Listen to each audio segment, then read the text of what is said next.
আরে আমার ছবি পোস্টার দিয়ে তো কোনো লাভ নেই। মমতা ব্যানার্জিকেও তো ধিক্কার জানাচ্ছে গোটা রাজ্যের মানুষ, গোটা দেশের মানুষ। বরং আমি খুশি হলাম যে আমার কুশপুত্তলিকাও পড়লো।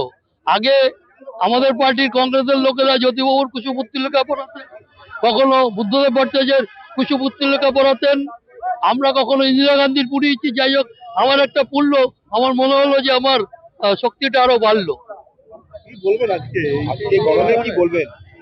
এই কথা নিয়ে বলবো যে মইনি মিলের জমি 33 নম্বর ওয়ার্ডের কাউন্সিলরের নেতৃত্বে সেখানে সরকারি জমি 5.25 একর জমি, সেই জমিতে বেপরোয়া দোকান বসানো হয়েছে এবং লোকের থেকে 2 লাখ, 2.5 লাখ, 3 লাখ টাকা যে মানুষগুলো ঠকানো হলো, সেই মানুষগুলো ভবিষ্যতে ওই পৌরসভাকে আর ওই কাউন্সিলরকে গিয়ে টুটি চেপে ধরে বলবে আমার টাকা দাও। এই টাকাই লুট হচ্ছে তো গোটা পশ্চিমবাংলায় তৃণমূলের নেতৃত্বে, দিদিমণির নেতৃত্বে। তা নাহলে আমাদের এই ক্লাব টাউনে পার্থ চ্যাটার্জির বান্ধবীর ঘর থেকে 50 কোটি টাকা উদ্ধার হয়। কোন ব্যবসায়ীরা? ব্যবসায়ীদের মধ্যে দেখলাম একদলা মাতাল, কয়েকটা ক্রিমিনাল, আমি তাদের নাম বলছি না।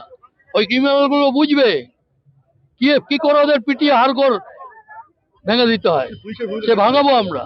পুলিশের ভূমিকা ঠিক ছিল না। পুলিশের উপস্থিতিতেই আমাদের পার্টি অফিসে গিয়ে ওই পোস্টার লাগিয়েছে, আর কালো পতাকা যারা দেখাচ্ছে তাদের পিছনে পুলিশ দাঁড়িয়ে থাকবে কেন? কি ইন্টারেস্ট? এখানকার এমএলএ এমপি ইলেকশনের পরে আর এরা এমএলএও থাকবে না, আর এই পৌরসভাও থাকবে না।